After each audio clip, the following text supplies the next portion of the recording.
Hello students, आपके लिए वापस से आज लेके आए हम एक कन्वर्जन रिएक्शन लेक्चर। चलिए स्टार्ट करते हैं प्रीफिक्स के साथ में। यहाँ पे पहला जो कंपाउंड है C2H5ONa है, तो बेसिकली इसको हम बोलेंगे सोडियम एंड एन इथॉक्साइड, क्योंकि इथेन और ऑक्सी मीन्स ये ईथर है तो इथॉक्सी बोलते हैं, इथॉक्साइड, सो सोडियम इथॉक्साइड हो जाएगा। CHCl3 is a chloroform, very famous compound. Next है CH triple bond CH, that is acetylene. AgNO2, that is a silver nitrate. Then C2H5NO2, that is a nitroethane. Students यहाँ पे जो है ये double bond दिख रहा है, ये कोवेलेंट बॉन्ड है बेसिकली, लेकिन जो एरो वाले बॉन्ड है that is a coordinate bond. So basically आप कोऑर्डिनेट बॉन्ड क्या होता है क्लास 11 में पढ़ के आए, आई डोंट थिंक मुझे आपको बताने की जरूरत है। चलिए आगे देखते हैं स्टूडेंट्स। यहाँ पे जो पैरा कंडीशन पे नाइट्रो अटैच है तो पैरा नाइट्रो एंड फिनॉल हो जाएगा, because C6H5OH is a phenol. चलिए आगे देखते हैं स्टूडेंट्स। नेक्स्ट है C6H5NH2, जो कि हम बहुत समय से देखते आ रहे हैं, that is a aniline. Then the next is a BDC compound C6H5 then N2Cl, that is a BDC benzene diazonium chloride. चलिए चलते हैं आज के फर्स्ट कन्वर्जन रिएक्शन की तरफ। सो इसमें क्वेश्चन दिया है, how will you obtain para nitrophenol from chlorobenzene. So basically students आपको क्लोरोबेंजीन से पैरा नाइट्रोफिनॉल चाहिए। चलिए देखते हैं कि यहाँ बोला कि क्लोरोबेंजीन, ये हमारा क्लोरोबेंजीन है बेसिकली। अब इससे हमको चाहिए पैरा नाइट्रोफिनॉल, जो कि स्टूडेंट्स जो कि ये है। सो बेसिकली स्टूडेंट्स आपको यहाँ पे दिख रहा है कि हमको इससे ये चाहिए, तो चलिए देखते हैं इसके लिए क्या कर सकते हैं। सो स्टूडेंट्स हमको दिख रहा है कि हमको यहाँ से क्लोरीन हटाना है और क्लोरीन के बदले यहाँ पे OH अटैच होना चाहिए एंड पैरा पोजीशन पे सिंपली नाइट्रो अटैच होना चाहिए। तो बेसिकली स्टूडेंट हमको दिख रहा है कि नाइट्रो के लिए नाइट्रेशन कहीं ना कहीं प्रोसीजर बहुत इंपॉर्टेंट है, जिसके लिए हमको नाइट्रेटिंग मिक्सचर लगता है, that is a concentrate HNO3 and concentrate H2SO4।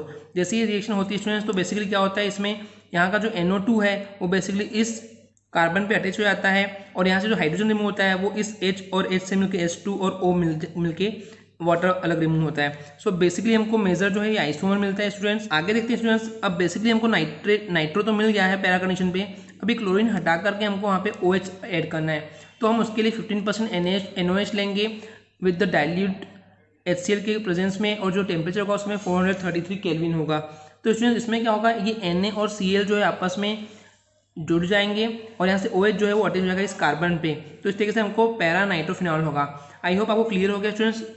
चलते हैं नेक्स्ट रिएक्शन की तरफ, जो कि है क्लोरोबेंजीन फ्रॉम एनिलीन। अब हमें एनिलीन से क्लोरोबेंजीन चाहिए। चलिए देखते हैं इसको कैसे करते हैं। तो स्टूडेंट्स आप देख रहे हैं कि एनिलीन जो है C6H5NH2 है, इससे हमको चाहिए बेसिकली क्लोरोबेंजीन। तो हमको स्टूडेंट्स समझ में आ रहा है कि यहाँ से NH2 रिमूव होना चाहिए और वहाँ पे सिंपली क्लोरीन अटैच होना चाहिए, बट ये सिंपल प्रोसीजर नहीं है। इसके लिए हमने एक नेमिंग रिएक्शन देखे थे स्टूडेंट्स, अगर आपने नहीं देखे तो आप वीडियो देख सकते हैं हमारे नेमिंग रिएक्शन के प्लेलिस्ट में जाकर। वहाँ पे हमने बताया कि डाई एजोटाइजेशन जो होता है उसके जरिए NaNO2 एंड HCl जो होता है एज ए कैटलिस्ट होता है, और जो टेम्परेचर होता है वो उस समय 273 से 278 केल्विन होता है। तो उस रिएक्शन में स्टूडेंट्स क्या होता है, बेसिकली ये N यहाँ से Cl अटैच हो जाता है। ओके स्टूडेंट्स, तो यही इसी प्रोसेस को बोला गया है डाई एजोटाइजेशन।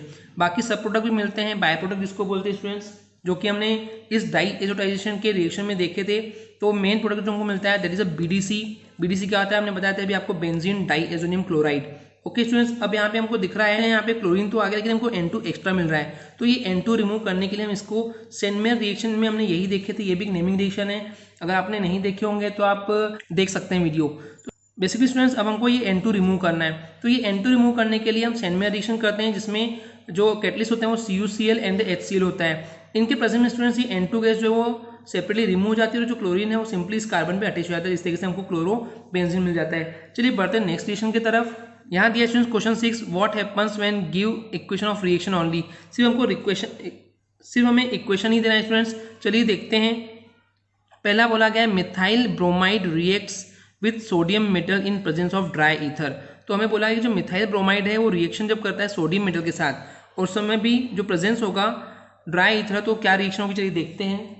तो स्टूडेंट्स हम यहाँ देख रहे हैं कि हमने मिथाइल ब्रोमाइड लिए हैं, बेसिकली उसकी रिएक्शन सोडियम से करवा रहे हैं, उस समय जो कैटलिस्ट है वो ड्राई ईथर है।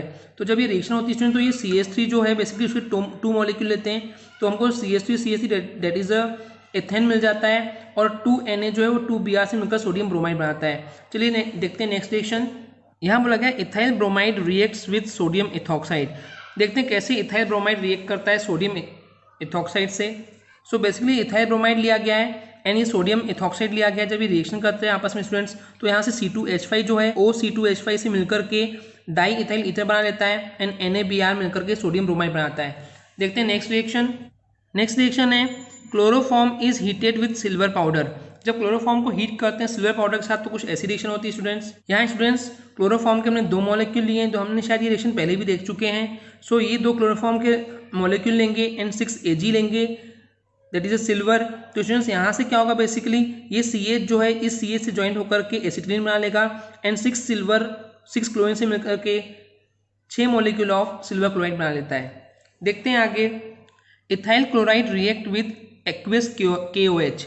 सो बेसिकली ये जो इथाइल क्लोराइड है वो कैसे रिएक्ट करता है पोटेशियम हाइड्रोक्साइड के एक्वियस सॉल्यूशन के साथ, चलिए देखते हैं। सो ये जो है C2H5 इसको हम CH3 CH2Cl भी लिख सकते हैं, that is ethyl chloride students. उसकी रिएक्शन जब हम पोटेशियम हाइड्रोक्साइड से करवाते हैं तो उस समय ये हाइड्रोलिसिस की रिएक्शन होती है। इसमें क्या होता है स्टूडेंट्स, जो ये CH3 CH2 है वो सिंपली OH से जुड़ करके इथाइल एल्कोहल बनाता है एंड H जो है Cl से मिलकर के ये K जो है Cl से मिलकर के KCl बनाता है। Okay students, I hope clear हो गया होगा। नेक्स्ट रिएक्शन की तरफ, ethyl bromide reacts with magnesium metal. कि जो इथाइल ब्रोमाइड है, ओके स्टूडेंट्स, ये मैग्नीशियम से जब रिएक्शन करता है सो उस समय ये आपस में सिंपली ज्वाइन होकर के एक कंपाउंड बनाते हैं which is kind of a salt compound. इसको बोलेंगे ethyl magnesium bromide. Okay students, बढ़ते हैं आगे आज की लास्ट रिएक्शन की तरफ विच इज इथाइल ब्रोमाइड जब है वो रिएक्शन करता है silver nitrate that is a AgNO2, तो क्या होता है चलिए देखते हैं स्टूडेंट्स। यहाँ से C2H5 जो है ये यहाँ से इस नाइट्रो पे अटैक करता है सिंपली, तो नाइट्रोजन से NO2 से ज्वाइन हो जाता है जिसको हम बोलते हैं नाइट्रो इथेन, और यहाँ से AgBr जोड़ करके सिल्वर ब्रोमाइड बनता है। आई होप स्टूडेंट्स क्लियर हो गया होगा। अगर आपको कोई डाउट्स होंगे तो अपने डाउट्स आप कमेंट के जरिए पूछ सकते हैं। अगर आपको वीडियो पसंद आई और आपको लगा हो कि इससे कुछ नॉलेज मिला हो तो प्लीज़ चैनल को सब्सक्राइब करिए और वीडियो को लाइक कीजिए। आज के लिए इतना ही, धन्यवाद।